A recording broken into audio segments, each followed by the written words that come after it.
Hello everybody from my hotel room in Oban once again, where this morning I am hoping to take the floating Christmas tree, otherwise known as the MV Clansman, which is outside my window there, over to Colonsay. Now, I say hoping because this morning at 7:30 a.m. I was getting a service update saying that the service may be disrupted because of the weather. Now, it's not looking too bad in Oban. There's a little bit of wind, a little bit of rain, same as it's been for the last 2 or 3 days really. But when you get closer to Colonsay, well, it's gusting winds up to 50 miles per hour, thundery showers. So I guess it looks okay here in port, but you've got to look at the whole crossing really, and that's why they don't seem to have committed to going yet, or maybe it might be delayed. There's only one way to find out, isn't it? So I'm going to head down there in a little bit and ask at the terminal, but before that, I think it's time for a coffee. Let's go. Yeah, my sailing today wasn't scheduled to go until 10 past 10, so there was plenty of time to head to the Costa in Oban and then make my way from there. Clansman looked like she was getting ready. I was very excited to be hopefully sailing on her for the very first time. And once I was inside the terminal building, well, they sold me a ticket with no additional comment, so I took that to mean we were going to be leaving on time. Okay, it's absolutely wild out there at the moment. I've got my ticket just upstairs in the terminal building. Boarding should commence at about 9:45 in the AM, so yeah, not too long now. Should be able to get some breakfast as soon as I get on board. The departure lounge is large with plenty of seating, toilets, TV screens, there's a couple of vending machines and the 2 departure gates. As you can see, there were not many people braving the weather this morning. Well, we were called to board at about 09:50 in the end, which was fine, and it was just a quick walk down the covered gangway here and onto the Clansman. Arriving into the central area on deck 4, it was just a quick turn to the left and down the port side towards the bow of the ship for some breakfast. Right guys, on board the MV Clansman, and you know what, I was starving, so first thing I did was head for the Mariners Cafe. So I've got myself a egg and bacon bap and a flat white, because I need another coffee. So yeah, I'm going to dig into this and I'll give you my verdict when I've finished.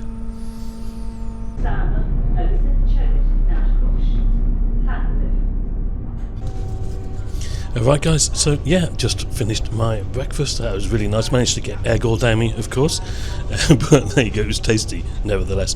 And what was it, £7.45 I think it was, for the egg bacon bap and a flat white. And not much of a queue up at the counter. There's only me in the whole of the Mariners Cafe. I think it's a really quiet cross. We've actually just left about 5 minutes early, so everybody must be on board, vehicles on board. And I don't know how many there are, but yeah, I've seen like less than half a dozen people so far. But we're going to explore in a little while. Hopefully, it doesn't look too bad out there now. So yeah, hopefully the rain will keep off long enough for us to get out on deck, and I'll show you a few of the sights. Captain came on and said winds would be gusting at around 50 knots.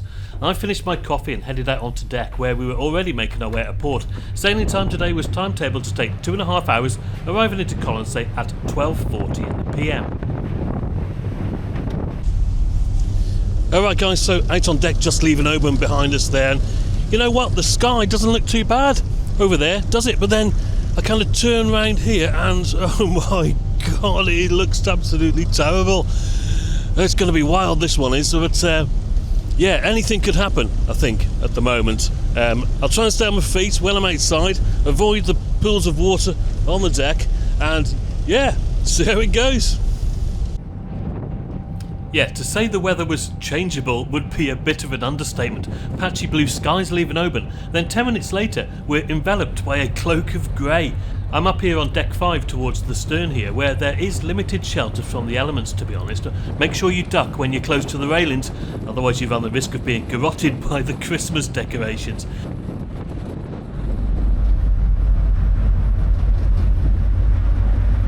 I made my way down the external stairs here to deck 4, where there is better cover, particularly at the stern.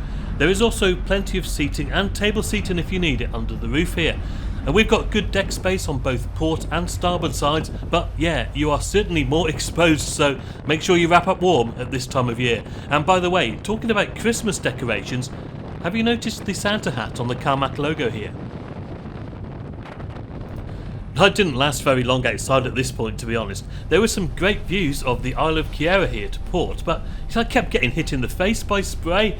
It was definitely better to be at the stern, and conveniently there was a door down on deck 4 for access back inside if, like me, you needed to beat a hasty retreat. Just down here in the lounge at the stern on deck 4. Do you know what? There's like literally nobody on this ship. I've counted 3 people so far, and they were the foot passengers, so I'm not even sure if there are any vehicles on here or not. But maybe they all thought better of it, and only idiots like me would be setting out on a day like this. But who knows? We'll continue to explore the ship anyway. The lounge here with its brown blockbusters carpet was a nice cosy place with plenty of windows to the sides and stern, and also the door to the outside deck in the distance here. It's also home to the coffee cabin, or the oasis of calm as Calmac put it, and I'm not sure that particularly applies on a day like today. But yeah, there is a good selection of hot and cold drinks, snacks and gifts available for purchase from the counter. There is plenty of signage aboard the ship to help you find your way around. Most of the public areas are on deck 4, and if you need it, there is also a deck plan to refer to. Now, moving around the ship, you have the information desk amidships, along with plenty of luggage storage and some additional seating. And next to one area of luggage storage were a couple of desks where I guess you can do some work if you need to. As usual, I found some of the decorations, such as the ship photos and nautical charts, really interesting. Owing to the fact that there were only 3 passengers on this crossing, none of whom were children, I was able to have a look inside Cub Club, which is the designated kids area on board. Opposite that was an area called Game On, which I'm assuming may have had slot machines or arcade games or something like that, but unfortunately the shutters were drawn, so I guess on this occasion it was actually game off.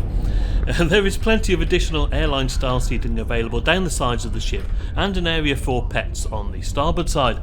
It was just after this that I found the stairs up towards the observation lounge on deck 5, and it was this area in particular that was to provide the most interesting views and excitement of the whole crossing. Now, unlike Calmac's MV Isle of Arran that I'd sailed on the day before, there is no external access to the bow on the Clansman, but similar views can be had from inside. Well, it's not quite the same, is it? But it is going to keep you dry.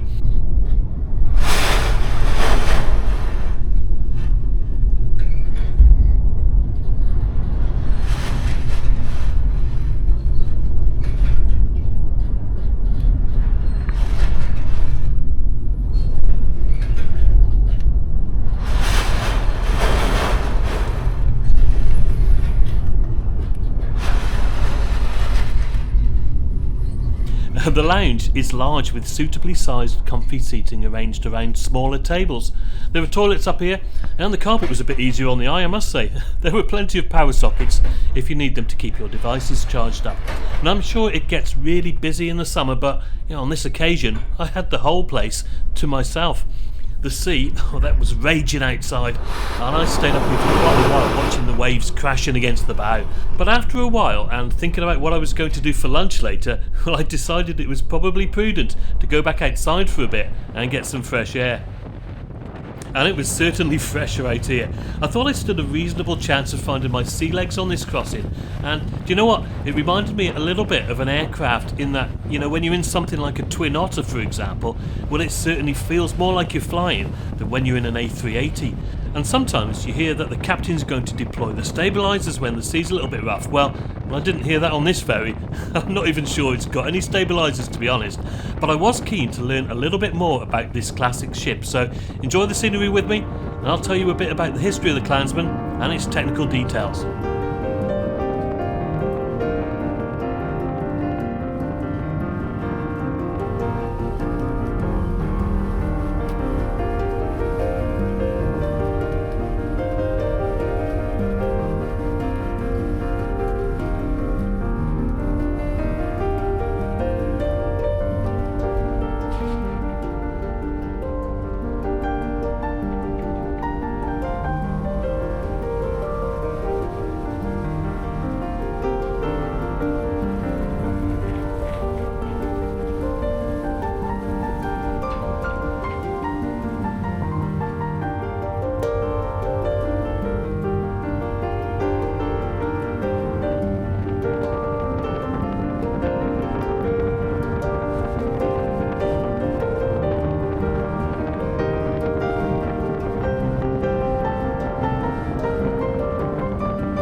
Alright guys, well it looks like it's calmed down a little bit out there. Still a bit of a mixture between grey and blue skies, isn't there? But yeah, we're not far away from Colonsay now, so I'm going to head back out on deck and watch us arrive. Although the sun had appeared in the sky, don't let that fool you. It was still very, very cold and blustery, but I was having a great time nevertheless, and the fact it had stopped raining, that made a big difference. It could have been a lot worse. And with Colonsay on our starboard side, we made our way slowly towards Colonsay, the main settlement on the island.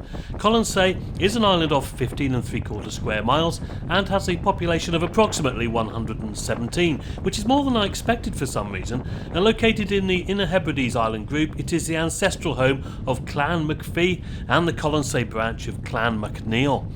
And if you're looking to stay on the island, there are some beautiful beaches and many interesting historical sites, such as ruined hill forts, ancient crosses, ruined chapels, and even a Viking grave at Killoran Bay, just to the northwest of the island. And you've got a cafe, bakery, shop, post office, and this is my favourite bit, a microbrewery. In fact, Colonsay is the smallest island in the world apparently to have its own brewery. I must get here before Ruth Ashling does, unless she's already been, of course. Accommodation ranges from the aptly named Colonsay Hotel to numerous holiday cottages dotted about the island and a campsite, and wild camping is also welcomed. And you don't have to get here by ferry either. Hebridean Air Services fly from Connell Airport near to Oban. I prefer the ferry to be honest, but yeah, obviously the flight at 25 minutes is much quicker. So as you can see, we were just coming alongside the pier here at Colonsay, and the crew were going about their duties.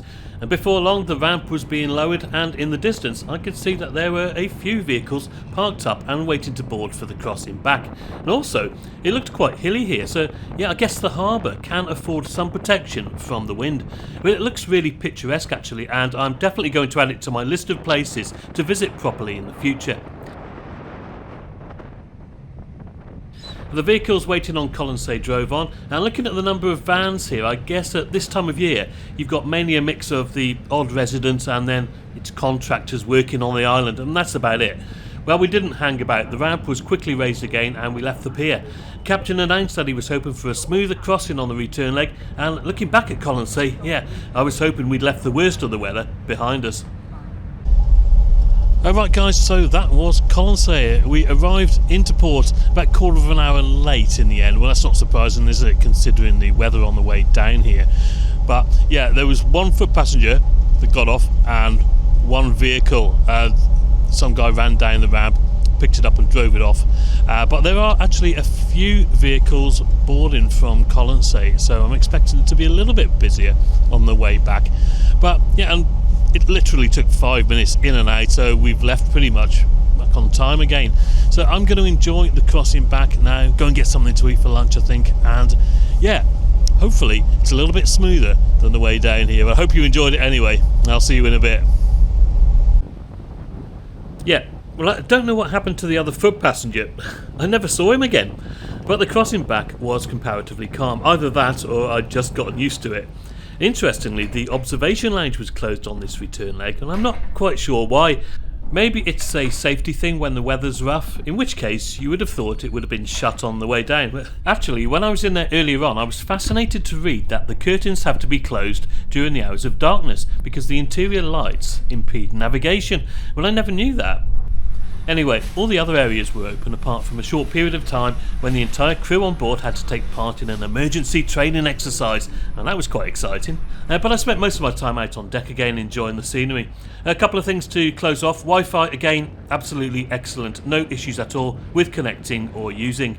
And the price I paid for this return sailing was another bargain in my opinion, just £19.20. Let me know what you think in the comments below. Right then guys, well, we are on our way back to Oban with less than an hour to run. Estimated time of arrival, Captain just said, is 1500 hours. Very exciting here. We had a training exercise, an abandoned ship, stage 3 no less. Fortunately it wasn't the real thing, was it? But yeah, what did you think of the MV Clansman? Let me know in the comments below. And Colonsay, well, yeah, it looked really nice. It's a shame that I wasn't stopping around for longer, but to be honest, it's a Friday today. and the next sailing back is on Monday. So yeah, the absence of anything to do for the next 2 or 3 nights, then yeah, I guess I gotta have to head back, aren't I? But yeah, let me know in the comments below. Lovely sailing, lots of contrast, wasn't there? Blue skies 1 minute, dark skies the next, waves smashing against the bow 1 minute, and then it's fairly calm on the way back. And you know what, I'm going to give a special mention to the crew on this ship. Absolutely fantastic, and most of my experiences with Calmac, the crew have always been brilliant, really. So yeah, I'd like to give them credit. And I'd like to thank you guys for watching. I hope you can catch me on another adventure soon. I'm sure you will. And until the next time, guys, as always, cheers for now. And just a reminder, guys, as we head back into Oban, if you enjoyed this video, please consider leaving me a like, a hype, or even a subscribe. It really helps to make more content like this. And talking of which, I've got lots more exciting ferry journeys on the channel. Some of the ships I've taken, especially in Scandinavia, are absolutely amazing. And some of them are, well, yeah, not quite as good. But either way, they're always an interesting experience. Thanks for watching, everyone, and I'll see you again real soon.